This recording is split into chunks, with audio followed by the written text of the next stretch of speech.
Selanjutnya, akuntansi dari treasury share ini meliputi 3 hal ya. Pertama, kita akui debit kepada akun yang namanya treasury shares.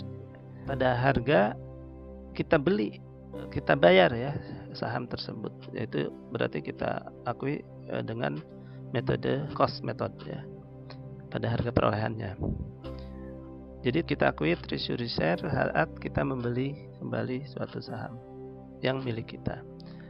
Nah, treasury share ini merupakan akun kontra equity, bukan aset. Meskipun di debit, dia nantinya di laporan akan mengurangi ekuitas. Kemudian terakhir, pembelian dari treasury share ini mengurangi ekuitas. Ini 3 hal yang perlu kita pahami dari akuntansi untuk treasury shares. Mengurangi ekuitas seperti apa? Misalkan seperti ini di awal ya. Ada perusahaan MID Ltd Limited memiliki pertama adalah 100.000 lembar saham. Nah, pada harga par 50, maka total lembar saham nilainya adalah 5 juta ya, 100.000 kali 50 dengan return earning 2 juta Hong Kong dollar. Nah, misalkan kemudian 1 Februari 2017 perusahaan tersebut memperoleh kembali sahamnya 4.000 lembar pada tingkat harga 80 Hong Kong dollar. Nah, berarti tadi seperti disampaikan, debit treasury shares seharga perolehan ya 4.000 kali 80 sama dengan 320.000 dan cash 320.000. Nah, bagaimana kita mengakuinya dalam laporan? Treasury share ini dikurangkan dari ekuitas. Tadi share capital 5 juta, return earning 2 juta, 7 juta itu kemudian di ujungnya dikurangkan dengan treasury share sebesar 4.000 lembar saham. Jadi total ekuitas menjadi yang tadinya 7 juta, 6.680.000. Jadi seluruhnya harus kita ungkapkan ya. Jumlah lembarnya 100.000, outstandingnya karena kita beli kembali 4.000, jadi outstandingnya 96.000 ya, makanya EPS itu earning per share bisa lebih kecil ya, karena pembagi dari laba dibagi jumlah saham menjadi lebih bisa meningkat EPS ya, pembaginya lebih kecil. Nah, kalau ada pertanyaan demikian, if in the statement of financial position the cost of treasury shares is deducted in, kita tahu jawabannya sekarang, ekuitas ya. Nah, kemudian tentang tadi disebutkan ada beberapa alasan perusahaan membeli kembali treasury shares-nya. Ini contoh kasus ya, di Reebok, suatu merek sepatu dulu pernah melakukan pembelian sahamnya sendiri, jadi memperoleh treasury share. Mengapa di press release-nya mereka menyebutkan it was repurchasing the share because it believed its share were severely underpriced. Jadi mereka menyatakan bahwa saham kami ini dihargai terlalu murah gitu ya. Jadi ini harapannya mereka dianggap memberi sinyal ya, bahwa manajemen ini memiliki keyakinan bahwa laba mereka akan meningkat di masa yang akan datang. Belakangan Reebok sebagaimana kita tahu akhirnya dibeli oleh Adidas.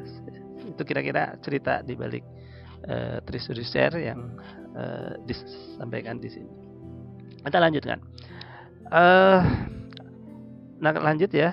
Selain pembelian, nanti treasury share ini kemudian kita jual kembali ya, maka ini tadi disebutkan ya, tidak kita hentikan karena akan kita jual kembali.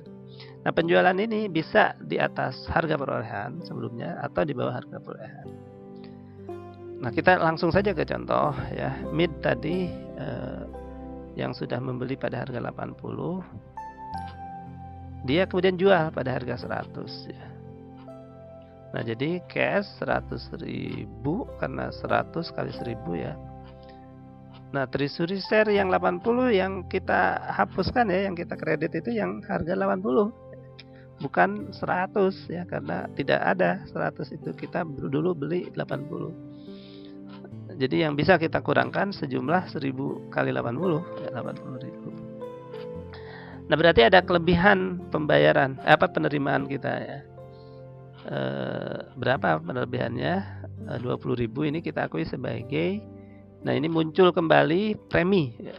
Premi itu bisa muncul di shareholder ordinary ya, atau shareholder preference. Nah ini pada treasury, share premium treasury ya, 20.000. Jadi ingat, treasury preminya itu baru kita akui sesudah kita jual ya. Jika penjualannya di atas harga awal pembeli. Nah, kemudian misalnya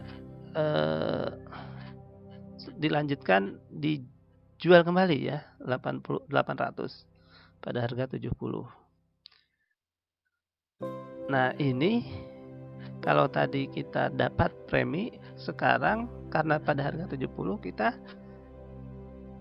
yang kita terima lebih rendah daripada dulu kita beli ya. 800 kali 80 itu 64.000. Sekarang kita jual 70 ya. Jadi ada selisih 58.000. Nah, 8.000 ini tidak agio, tidak disagio ya, tadinya premi kemudian disagio ya, tidak. Tapi kita kurangkan saja langsung share premium treasury yang tadi sudah kita kredit sebesar 20.000. Nah, sekarang kita debit sebesar 8.000. Jadi tinggal berapa? Tinggal 12.000 ya. Ini di sini catatannya 20.000, kemudian sekarang dikurang 8.000 ya, jadi tinggal 12.000. Treasury shares-nya sendiri awalnya 320.000 ya.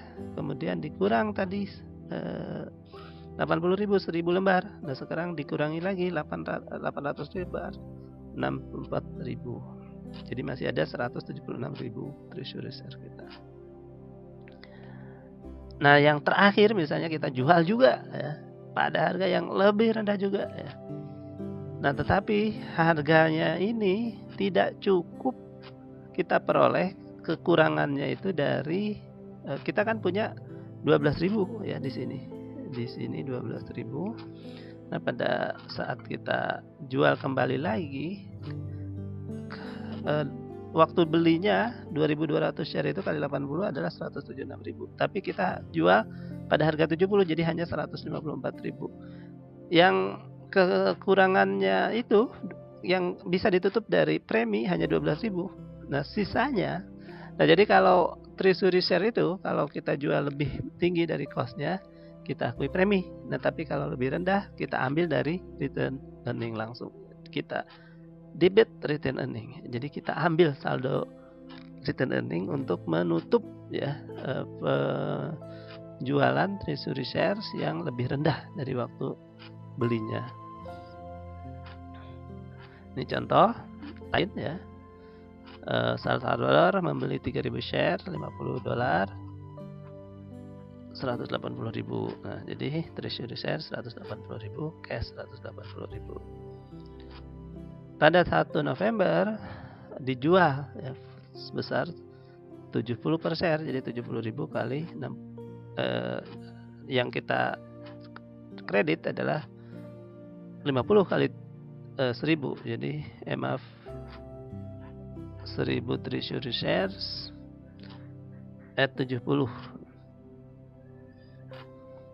Yang sebelumnya 180.000 dibagi 3.000 itu kan 60 ya, bagi 3.000. Jadi sekarang ada yang dikeluarkan adalah 60.000 ya.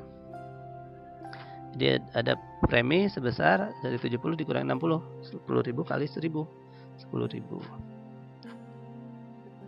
10 kali 1.000 ya, 10.000. Nah, demikian tentang treasury shares. Kita akan lanjutkan dengan soal-soal.